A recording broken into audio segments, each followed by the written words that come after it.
will see. We will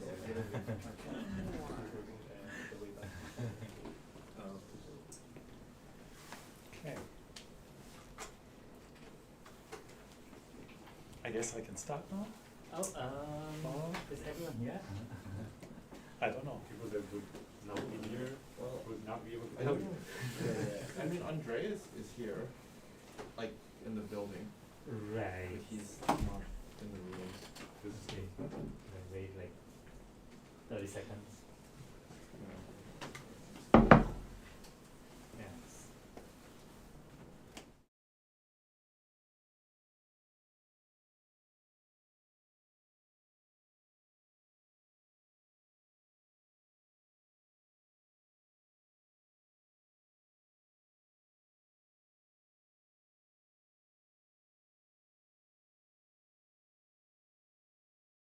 So today, this is our first seminar of this year, right?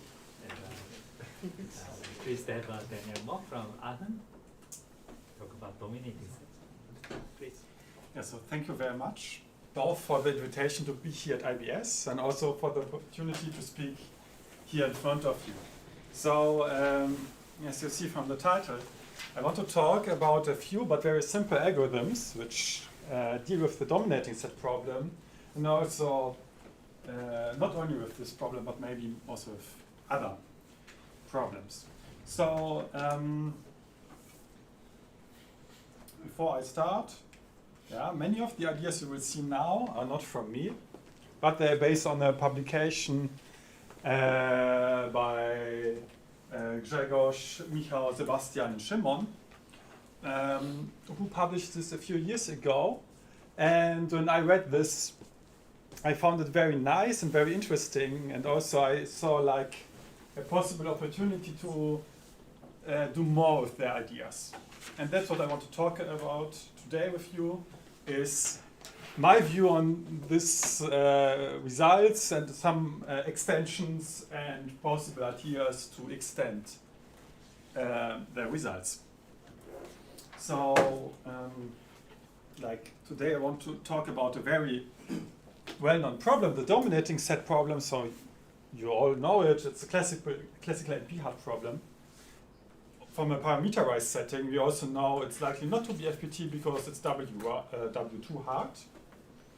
And this problem motivated the research into tractability of this problem on certain graph classes. Because if you restrict the input to some specific graph classes, very often dominating set becomes FPT. And with this I mean it becomes FPT in K, so the standard parameterization, so the solution size, plus either a graph parameter, so some graph measure, or if you fix a class just by K. Okay. And now just let's go into the algorithm. It's very simple. So you maintain A, always some candidate, and a candidate is some set of size K of vertices, and these could be solutions, but we don't know yet. And a set of so-called witnesses, these are vertices, which will gradually grow during the run of this algorithm. And then we have a very simple while loop of two steps. The first step is the candidate step. Given the set B of witnesses, we want to find a candidate solution which dominates all of B. Not the whole graph, just B. Not just B, but at least B. Okay.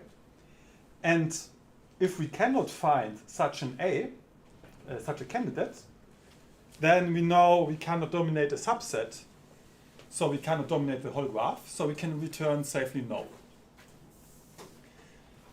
And then comes the second step. Given the current candidate, we just want to find a counterexample. So a vertex which is not dominated by this candidate, which we will call a witness. And if we cannot find such a witness, we know every vertex is dominated, so we can say that the current candidate is actually a solution, and we return yes. Okay?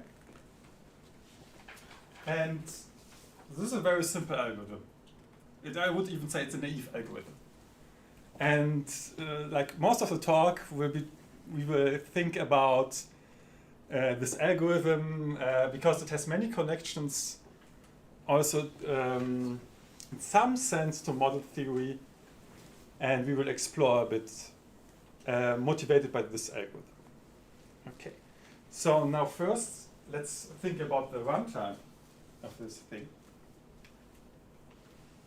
So these two steps can be thought of as two oracles because I didn't say how these are implemented algorithmically. So for the second step, I call it the witness oracle. Yeah, it becomes an input, a candidate, and how do we find now a witness which is not dominated by this candidate? It's quite simple. We check, we just check, yeah. We do BFS or whatever, and check if such thing exists or not, and this can be done linear time, super simple. The second one is more interesting. And for this, again, we have the set of witnesses as an input, and now I will sketch you how this can be implemented. So let me go to the chalk.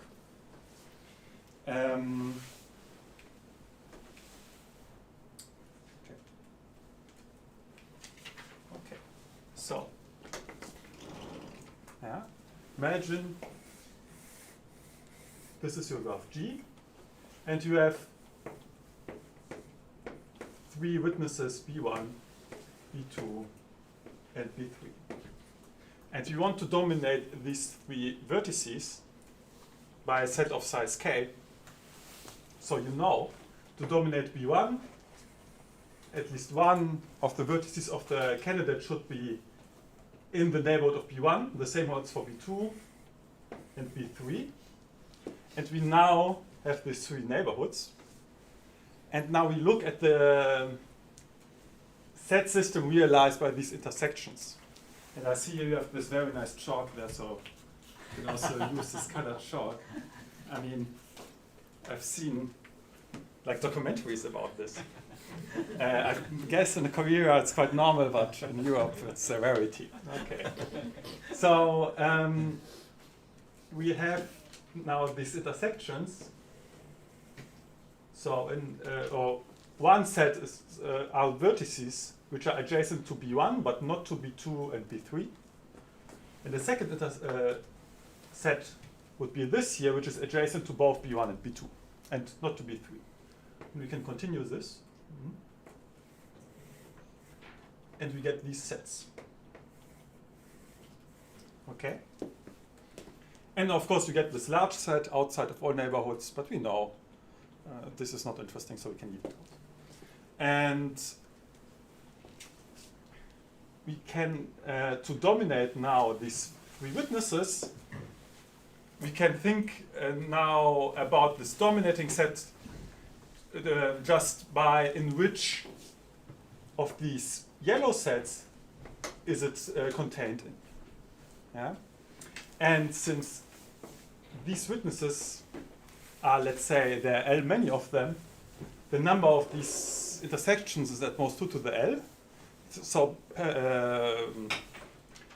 it's kind of bounded if we consider L as a parameter now.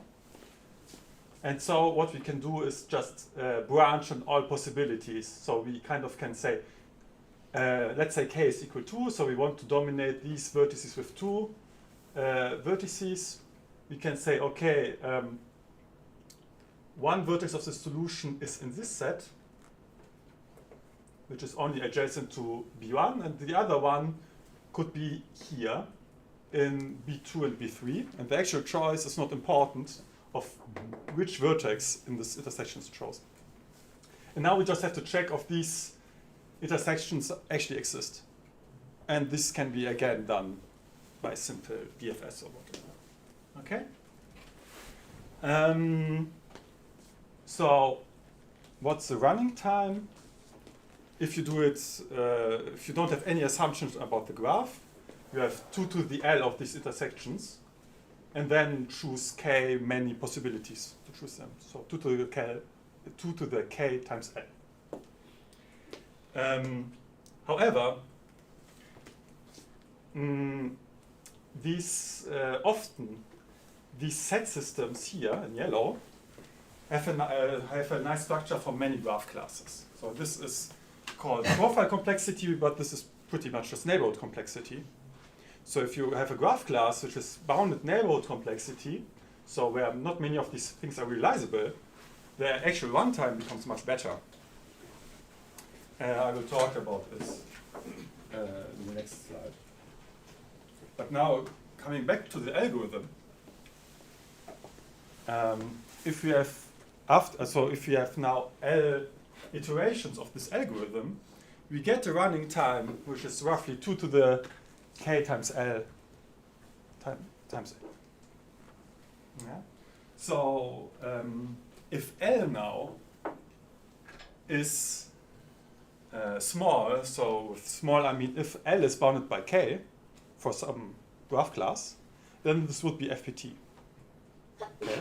So now our focus is to analyze the number of iterations of this algorithm. But first, before we do that, here's the formal definitions of what I have just drawn here. So you don't even have to read it if you understood what I said. But the interesting thing is here at the bottom. So if your graph class is nowhere dense, so if you don't know nowhere dense, imagine it as a very robust generalization of sparse graph classes like bounded degree, bounded tree width, planar graphs, or minor free graphs. Yeah? Then you have here an almost linear neighborhood complexity, and imagine here it says L instead of N. Yeah, so instead of 2 to the L, you have something which is linear, almost linear in L. And if you have classes which exclude a biclique as a subgraph, for example, the KTT, then the complexity is polynomial, so m to the t, which is still better than 2 to the t, 2 to the m. Good. Oh, yeah. So, coming back to the algorithm, maybe let's have a look on how it actually works. So, yeah. So here we have some graph G.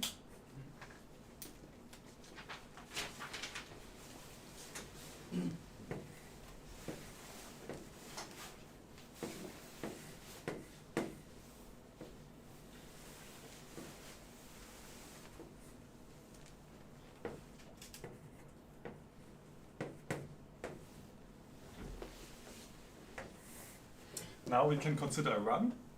I just draw a run because, of course, this is kind of as written down non-deterministic which vertices you choose.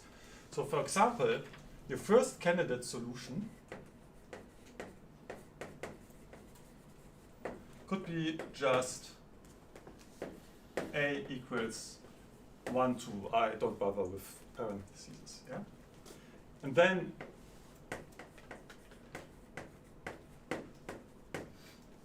we get as a witness, for example, so if you have 1 and 2 here as a candidate, we see that 4 and 5 are not dominated, so let's just put in 4 as a possible witness, so P equals 4. Okay. And now imagine that to dominate 4, we have many possibilities, but one such possibility is, it's kind of stupid what we could do it, is to choose 4 and 5. Yeah. I don't want to do the smart one because then it would be a very short demonstration. So 4 and 5, and let me just draw in here an edge to say that 4 and 5 dominate 4. Okay, so we see 2 is not dominated by 4 and 5. So now we add 2 as a witness here, and we now consider 2 and 4 to be dominated. Again, let me. What's the dumbest thing I can do?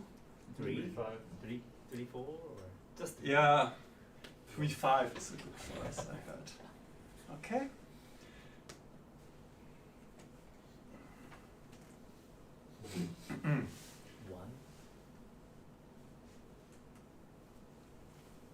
One. Yes. So now, 3, 5. We have only one choice for the witness. It's 1. Okay.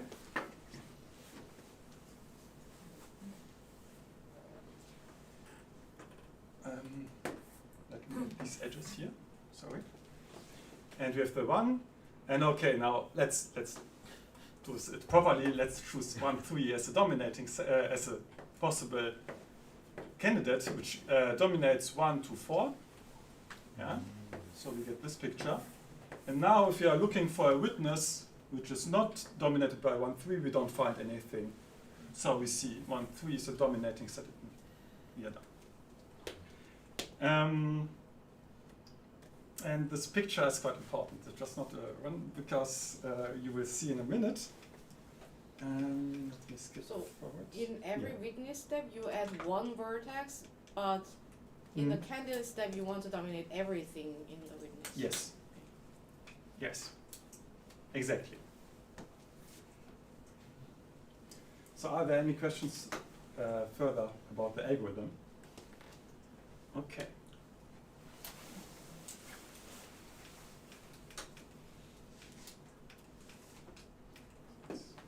So what we actually did is, in some sense, we constructed a part of the graph which is a bipartite graph, which has on the top side all candidates, so all sets of size k. So here k equals 2, and imagine now I would enumerate all of them. And on the bottom of the bipartite graph, all witnesses, so all singular vertices. And you could now add an edge between a candidate and a witness if the one dominates the other. Yeah, and let me just call it cover graph. I think in some sense this maybe this exists with other names. Yeah. And this is this will be a central notion for us now. Yeah. Because to determine if a dominating set exists, we just have to find a candidate in this cover graph, which is an apex vertex, yeah, which dominates all of them. And our algorithm kind of explores this graph in a very certain way, aided by these oracles. And the only problem is, of course, this graph is huge. It has size roughly n to the k, which is not FBT, so we cannot construct it, of course. However, we will now consider this graph, and we want to see which properties this graph has to have, such that this algorithm terminates quickly, so after some bounded number of steps. And of course, instead for the dominating set problem, we can also kind of so think about other problems. So this is a very general way of writing down a problem and its solution space. Pretty much you just have to have a notion what a candidate is and what a witness is and have to connect them. And problems which allow this kind of expressions are expressible by such a formula, so there exists x1 to xk, which for all y's, so these are the witnesses, have to satisfy some formula. Yeah, and then you can construct this. And we add on an edge if a candidate and the witness satisfy this formula. So for dominating set, we just write down the natural way of expressing the dominating set problem in first order logic, yeah, which exactly has this form. Yeah, so exists x1 to xk for all y, and then the formula which says that something is dominated, which is just being adjacent to x or equal x for witnesses. Good. And now I want to talk more about the structure of this bipartite graph. So this will be the focus of the talk. thinking about structure of this graph, which gives us nice structural properties which lead us to fast termination of this algorithm. So here I've drawn 3 possible obstructions which come from model theory, or also other parts of combinatorics. And the co-matching, the ladder and the semi-ladder. So a bold edge is just an edge. A dotted line is a non-edge. And if there's nothing in between, it can be an edge or non-edge. Yeah? So a co-matching on the bipartite graph is just a complement of a matching in a bipartite graph. And if you want to write down this as a formula, you have that if this is enumerated by A1 to AN and this B1 to BN, it's just that there is an edge if these indices are different. It's one possible thing. Then we have a ladder, which is also known as half graph. And here, the index of the left side has to be larger than the index on the right side. And then we get this ladder structure here. And there's no edge allowed otherwise. And the relaxation of this is a semi-ladder, where we can have additional edges crossing this thing. Okay.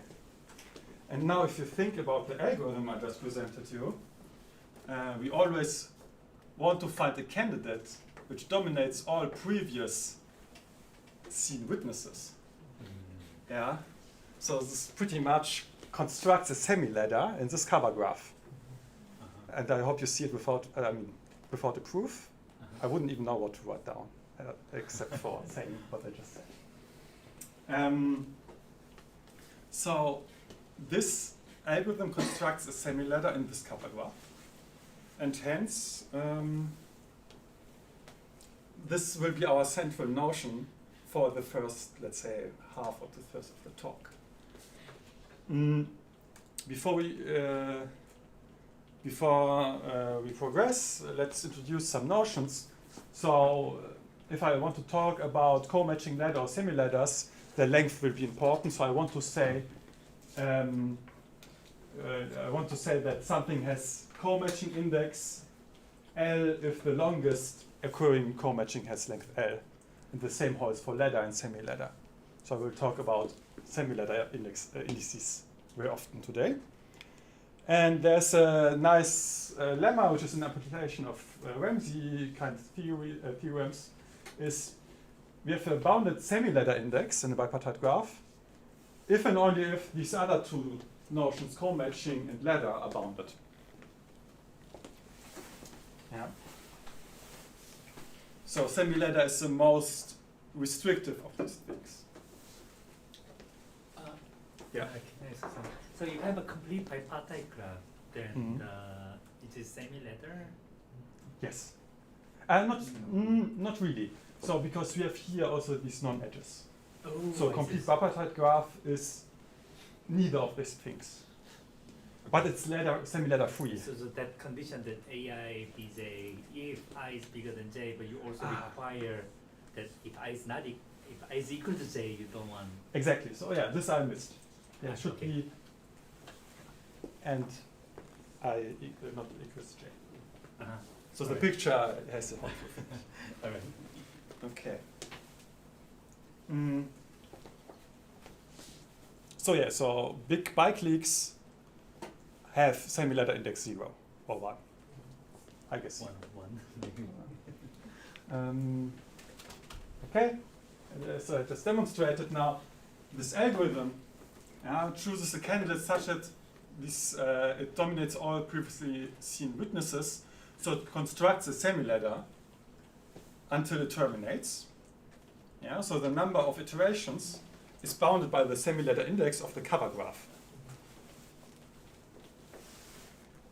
Of course, it can terminate earlier, or it can follow like a shorter semi-ladder, but it constructs one. Okay. So let's look at graph classes and determine if they have this bounded semi-ladder index or not. So I claim biclique-free graph classes have bounded semi-ladder index. And with bounded, I mean it's a function of k and t.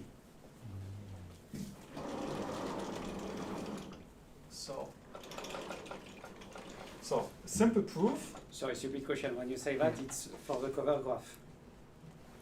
Yeah, okay. Very good question. So I prepended here a delta, Yes. which means that the semi-ladder index of delta of the cover graphs is bounded. So delta is shorthand now for this dominating set construction. Otherwise, the result was quite easy. Otherwise, it was, but it will be still very similar to this result. So first, let's do it for k equals 1, and then it is quite easy. Yeah, so k equals 1 is almost this, it's not completely the same as just looking at an induced subgraph, but it's quite simple. So for contradiction, now assume that down here, delta of g has a long semi-ladder. With long, I mean something of length 3 times t. What is K here? So k is the size of the dominating set, which we want to look for. So the left-hand side of the cover graph represents this vertex set of size k, right? Yes. Yeah. So let's say we have here the candidates and the witnesses. Yeah, and these form some kind of semi-ladder now.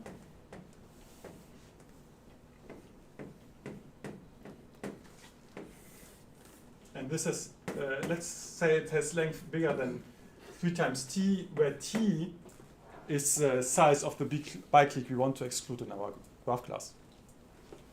So we have something like this here, and so on. And let's look at these last third of the vertices. So 2t until 3t. Okay. And then we see that together with these vertices at the bottom, namely from 1 to 2t minus 1, yeah, they form a biclique because you don't have any we don't have a non-edge. So the first non-edge of the top part just misses the last vertex of here. Yeah, that's this. Yeah. Okay. So here we have a big biclique, but it could be, yeah, because these candidates now, so this candidate could be maybe the same vertex as this here. Yeah? And however, we have here t many on the top side and 2t on the bottom side. So in the worst case, at least t here are still different from those.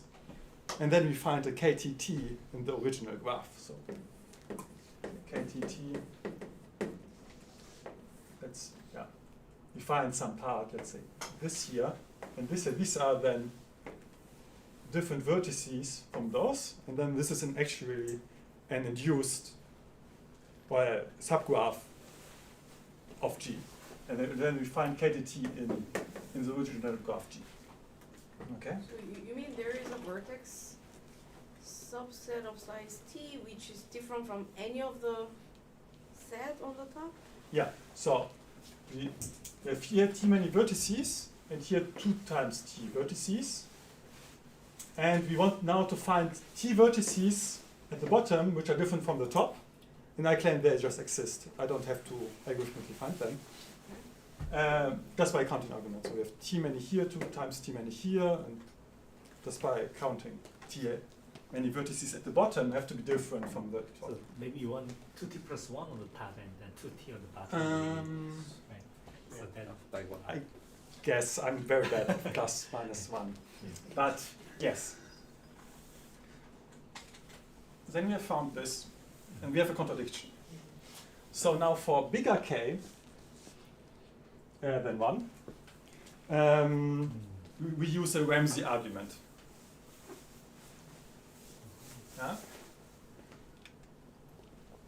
Yeah? So here it's written down very generally.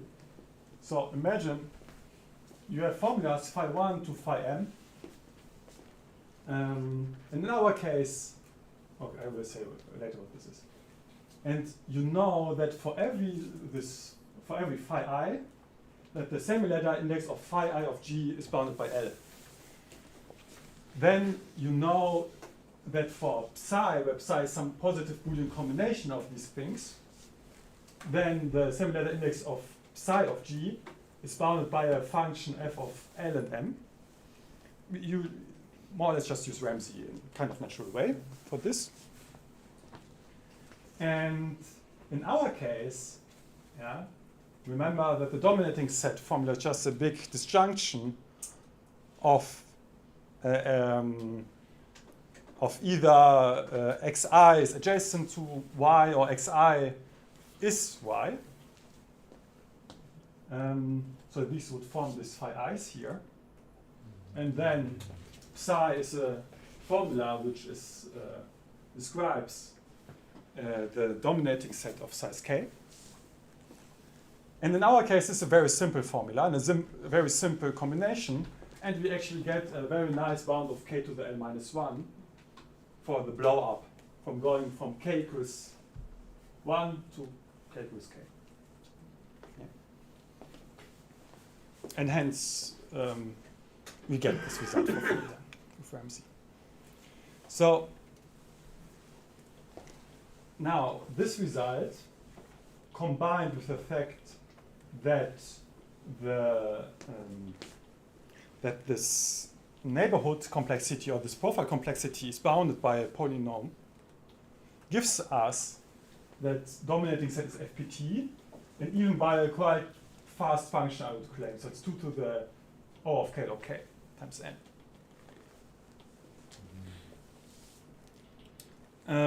So and if you want to have it more specifically, so if it's a KTT-free graph class, then we have here some times t in the exponent.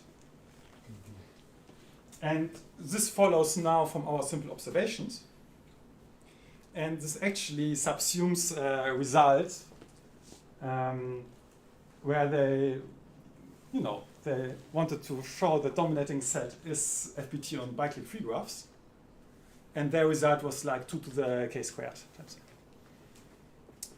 n. I think it was Villinger and I forgot the second name. And so this very simple algorithm, together with a okay analysis, gives us this result. Is the number of edges linear here? It's a bit. In biclique-free graph classes, let me think. It's not linear. It can be superlinear, but I don't know if it can be cannot be quadratic. I think. Is this running time too fast? Maybe you don't have time to read the input. Okay, it should be times m to be honest. It should be times m. Sorry. So time sets the size of the edge set. Yes. So we get this. Which is a nice result. Yeah, you kind of shown an already non-result, but you get it like as a side artifact.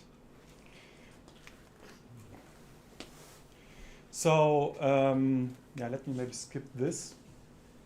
So this technique with the witnesses and the candidates is also there's a connection to dominating cores.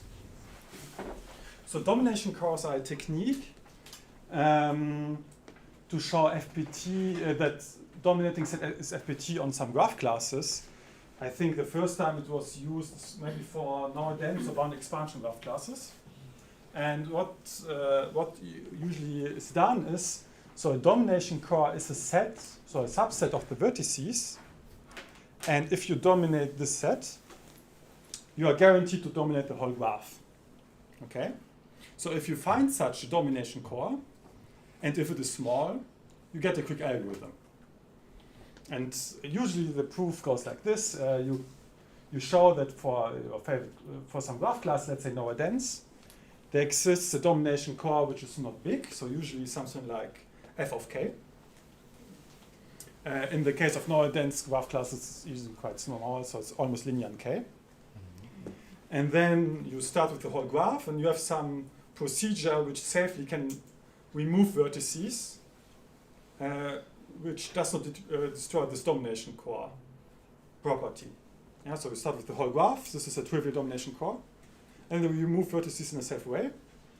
And this algorithm stops at some point. And by your analysis, you know that the set which is left over is a domination core of small size. And then you can just brute force it. And here, it seems to be quite similar. Yeah? So we have witnesses, and we want to dominate these witnesses. Of course, at the beginning, this is not a domination core.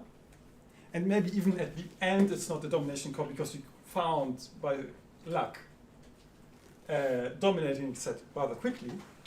But you can formalize this connection. Yeah? So in general, what we want now to show is for this bipartite graph, for this coverage graph, we want now regard now this coverage course, which says, okay, we want to set C of witnesses is a coverage core for some set B of witnesses. If any candidate that agrees or dominates C also agrees or dominates with B. So if you put in instead of B, like the set of all witnesses, you get kind of something like a domination core. And now we want to extend our algorithm to compute such a core. Yeah. So what we add is this following step. So what we look at is this following oracle. So given already a set of witnesses, you want to find the pair of candidate and a witness which we have not seen previously, such that A and B do not agree. Yeah. So like here, and A dominates all previously seen witnesses. So it's almost the same as before, but we don't terminate if we found a solution. Okay. So it's clear that this thing computes a semiladder. Yeah, just by the description that we want to find a pair A and B, such that A and B is a non-edge and A is adjacent to everything before. And of course, if it constructs a semiladder, it cannot run longer than the length of the semiladder.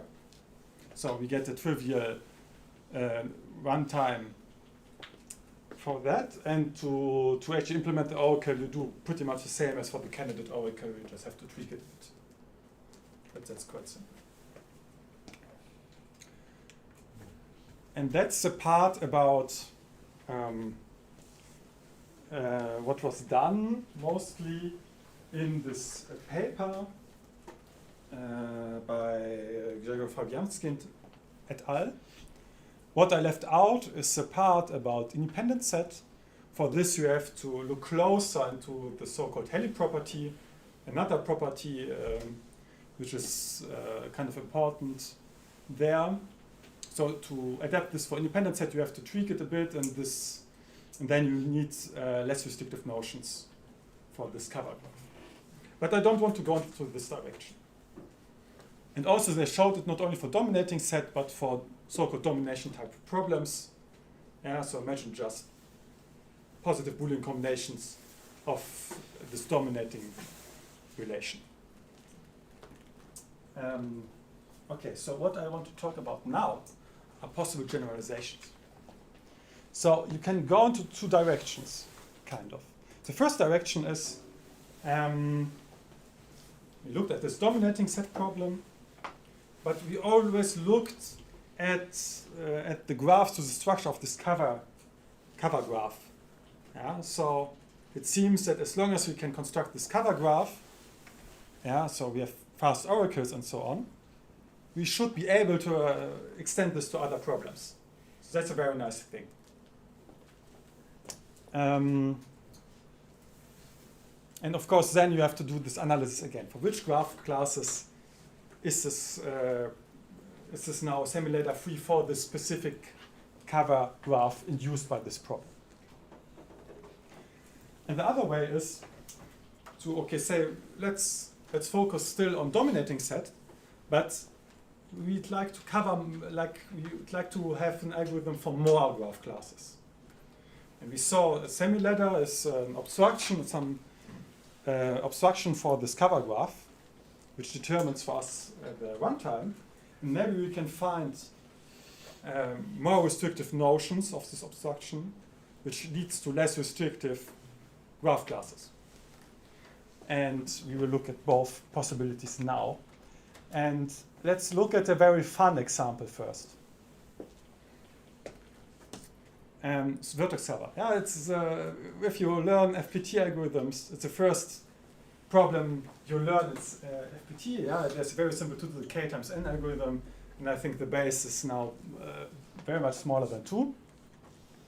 And if you look, if you formalize this problem, it has a similar form, the dominating set. Yeah, we want to find some set which covers all edges. Yeah. So we get now this notion of candidates. These are again sets of size k, and now the witnesses are edges. And now to show that this, now we want to analyze the semi-ladder algorithm for vertex cover. And the cool thing is, it always works. So the semi-ladder index for vertex cover is always bounded by a function of k. Yeah, for all graphs. It's actually bounded by k squared. And I mean the oracles of okay, so the witness oracle is easy. Again, we check for an uncovered edge. This is simple. And for the candidate oracle, yeah, so we want to cover L seen edges. And you have now to forget that there exists this FPT result, because then it's trivial. Then you are kind of proving in circles. But you can just brute force it, because you look at L edges, and you want to find a vertex cover for those. So you just look at the induced subgraph of these L edges, and then you can brute force it in time L to the k, or 2 times L to the k. Yeah, so we have some collection of edges. Yeah, maybe they form a connected subgraph or not. But you know this is bounded by L. And now the graph has size 2 times L, and now we can just brute force it. And you get then this, and if you know, okay, L is at most k squared, you get this running time, k to the k. So this is very simple. So when I was like thinking, okay, what's about vertex cover? It would be nice if it's FPT always. Yeah, of course the running time is not super good, but it's like a neat thing. And yeah, it's a sign that this idea is maybe generalized. Okay, so this was about the problems. And of course, you could consider many more problems. And then you have to do actually some work. You have to put some work into it. Yeah, and it's not super clear which problems admit such a thing. So we know independent set with some tweaks does. Vertex cover does always. But with this framework, you can try and maybe do something for coloring or so. Okay, so going back to abstractions. So if we can guarantee that no long semi-ladder exists in the cover graph, we are fine. We can show, okay, dominating set or vertex cover or whatever is FPT. So what about these other 2 abstractions? Co-matching and ladder. These are like the obvious 2 ways in which you can generalize this.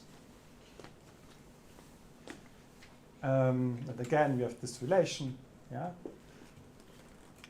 And now we want to do it for co-matching. Okay, so for this, we found an algorithm which extends the previously seen semi-ladder algorithm in a very simple way. We just add this compression step, which I'll describe at the end. Also we include it into into this loop here. So what it does is, during the algorithm, it looks at the set of witnesses, and it deletes a witness. It is in some sense redundant. Okay? And we say a witness is redundant for a set of witnesses, B, if for every candidate, if A agrees or dominates every other witness in B, then it has to also dominate this witness small b. So what does it mean? So we have B here. So imagine, and here are the candidates. So imagine here we have B1, and it's dominated, let's say, by this set of vertices, and B2 by some other set, and B3, I don't know, like by this set. Okay. So if there now is a B4,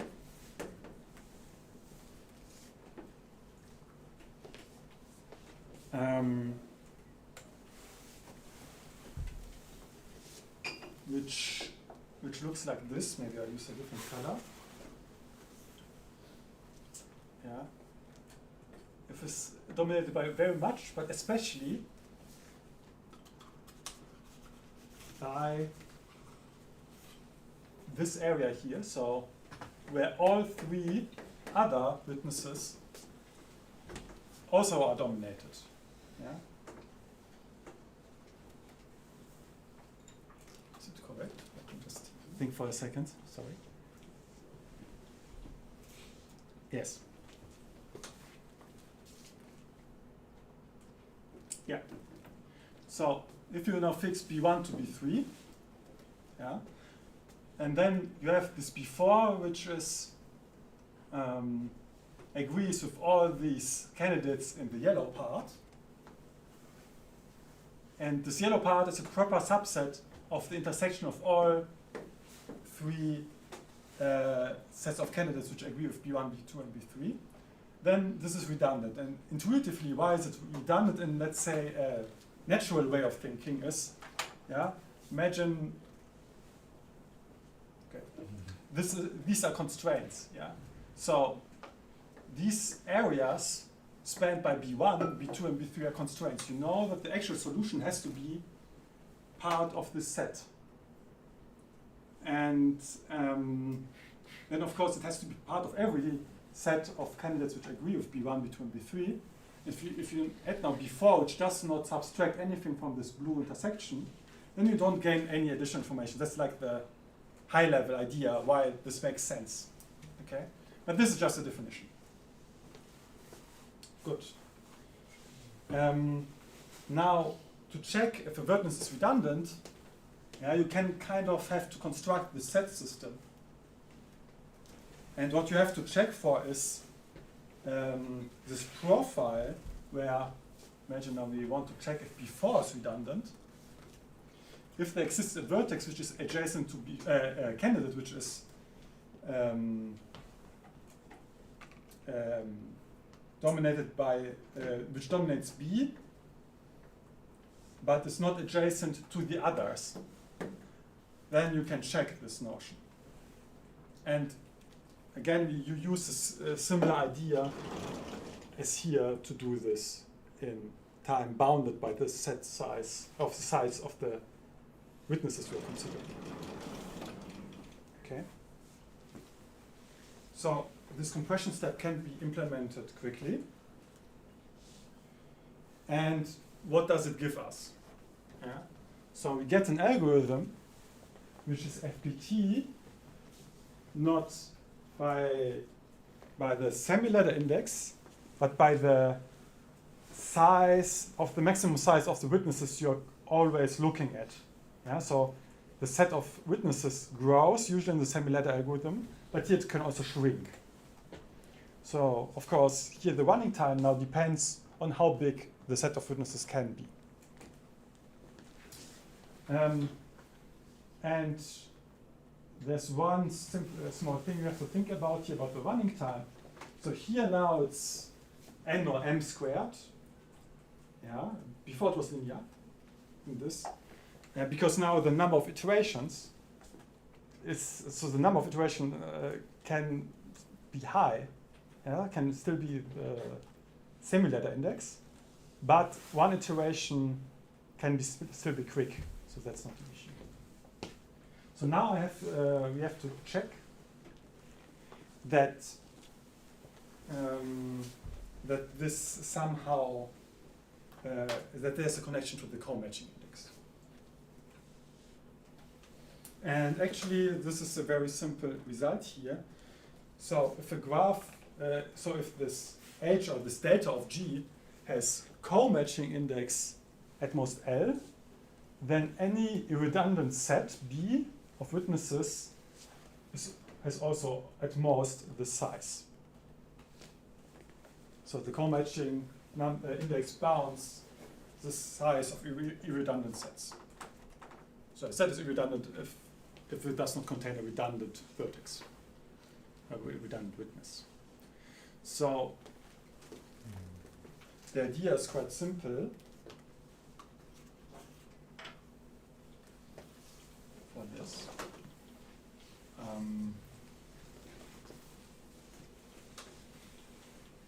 So first of all, let me maybe show, let's call it the other direction. Yeah? So let's consider a co-matching of length 3.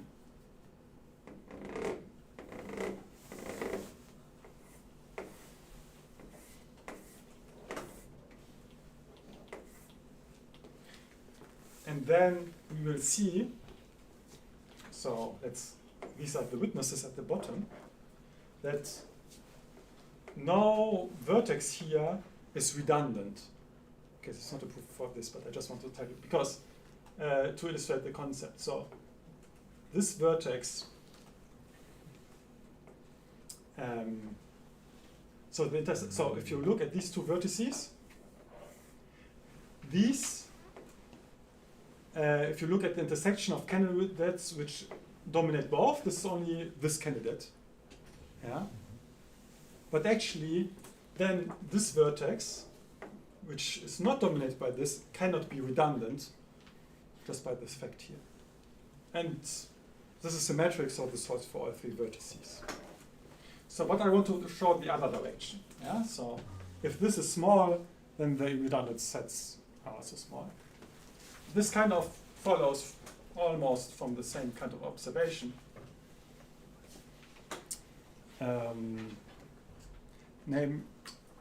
Namely,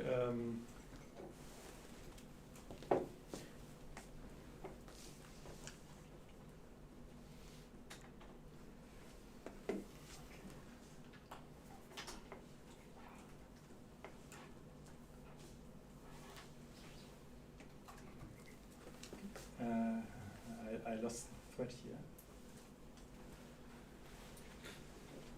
Okay. I know it's like 3 lines of proof. I just forgot it. Okay, maybe I will come back later with this. But I see I don't have much time left anyways. So, talking about co-matching index, yeah, for which graph classes does this delta of G have bounded co-matching index? So I was thinking about this when we found this algorithm. And like, if you are coming from this community who wants to do, I don't know, structural graph theory and FO model checking and transductions and so on, like ShrubDev is always a simple but dense example for a graph class. Sadly, class of bounded ShrubDev do not have bounded co-matching index.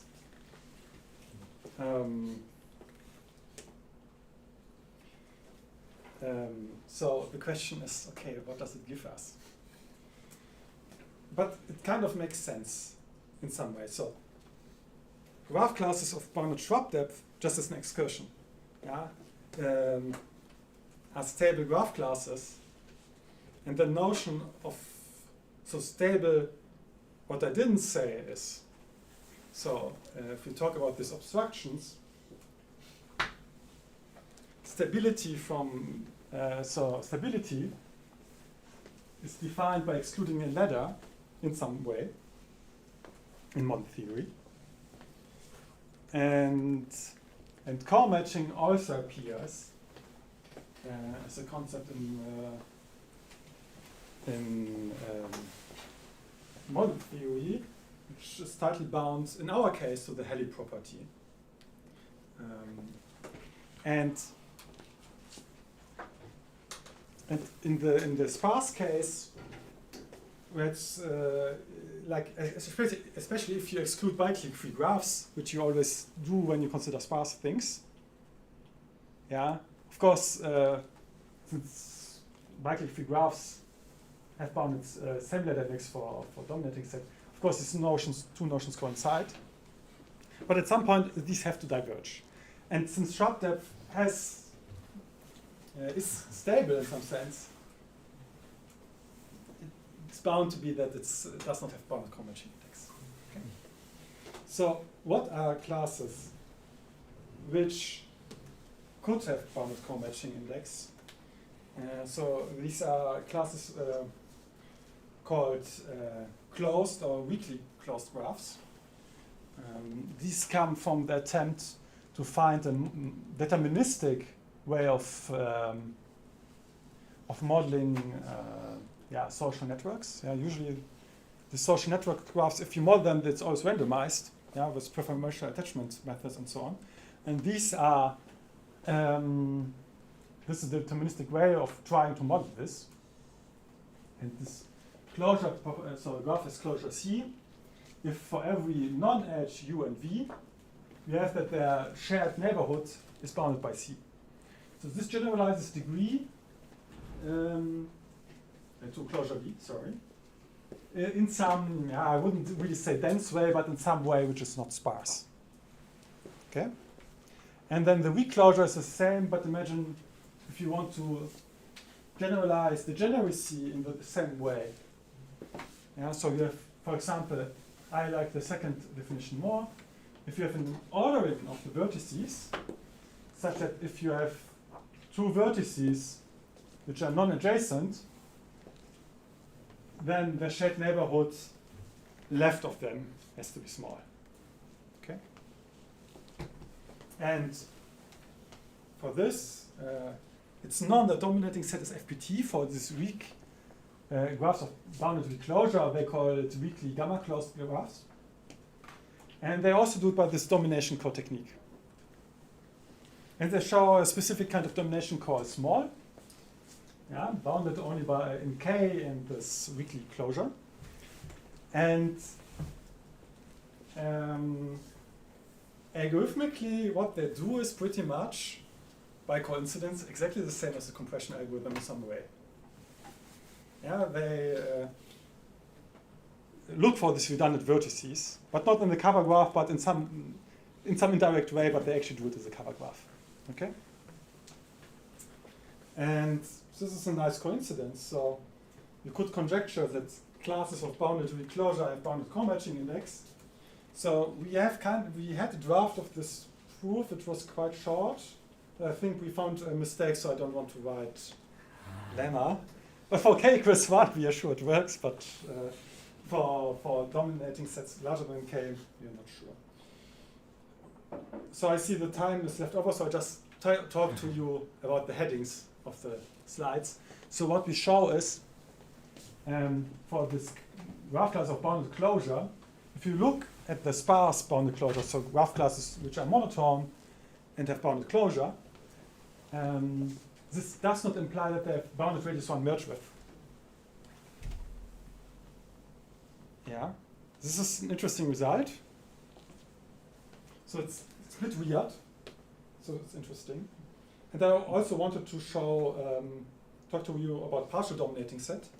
So graph class problem where you don't want to dominate all vertices, but only a certain number of them, but you don't get a subset. So we know this is FPT on lower dense graphs and bounded twin width, but in contrast to normal usual dominating set, it's already hard on degenerate graph classes. But there exist an FPTAs for degenerate and biclique-free classes. And we are able to apply the same framework with a slightly different witness oracle, where it draws witnesses randomly, and then we get a random FPTAs for this thing. And then I want to end with open questions, of course.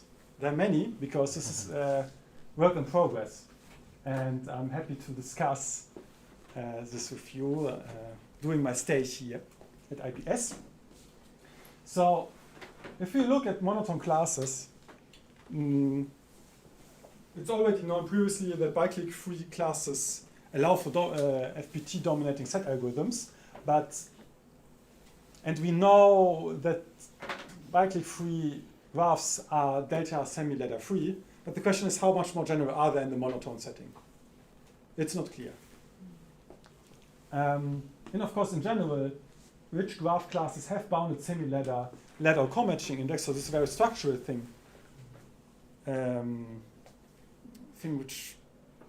Which you can be also interested in just if you like graph structure and model theory. And of course, I presented to you now algorithm for the co-matching, if the co-matching index is bounded, but what about the ladder index? It's a second obvious way to go. And this would be very nice to have, because then we would cover all the graph classes which are monetarically dependent. Which are monetarically stable. Yeah. This would be nice. And then the question is, bounded merge with graphs, then they shouldn't have bounded ladder index intuitively under the dominating set formulation. So what structure does the cover graph have? It's weird. And also, it would be cool to show hardness results for dominating set just by looking at the cover graph. Yeah. So, if for example, if you show that a cover graph does not have any kind of interesting obstructions, and this, of course, we have to formalize, then we should be able to show hardness intuitively, because the cover graph kind of captures the nature of the problem which exists on this graph. Here, this kind of formulation is also used to define VC dimension and so on. So the question is, do we get something for VC dimension? It's unclear. And of course, other problems. There are coloring subset problems and so on. Okay, so that was it from my side. Thank you very much for attending my talk.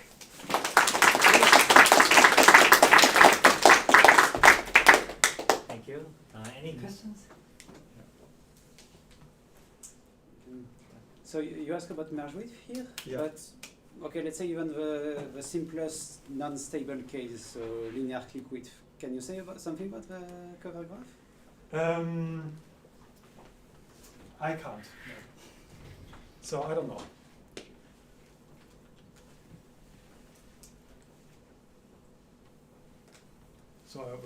So I didn't really investigate much about this yet, because this co-matching thing is kind of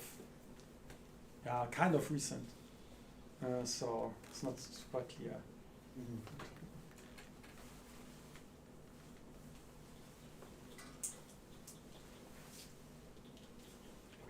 Are there some cases where this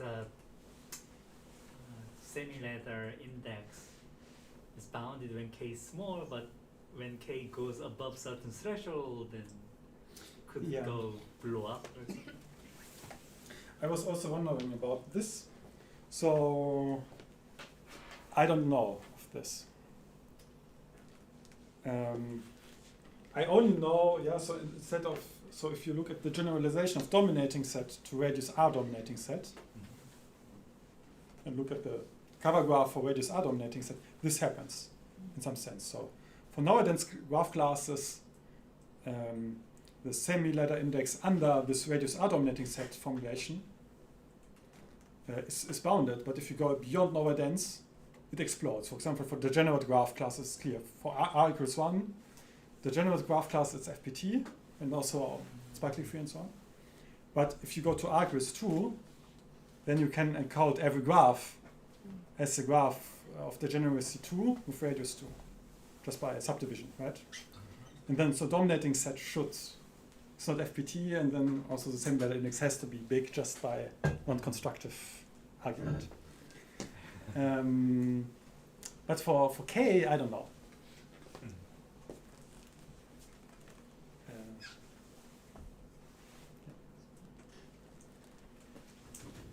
Any other questions?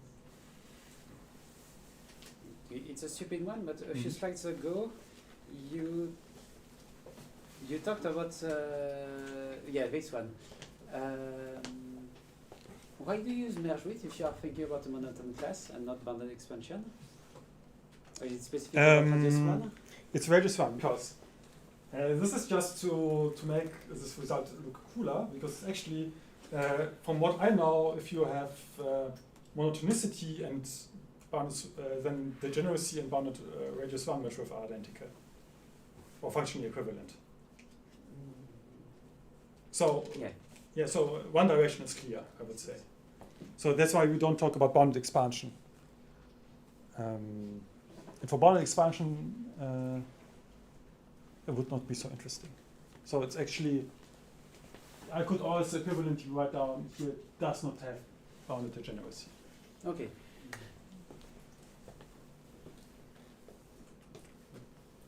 I know Mertrup is cool right now, at least when I was visiting Shimon, he told me then. That's the slide. Of course you would say that Madrid is cool. Yeah. Yes. Okay. Any other questions? So, if not, let's thank the speaker.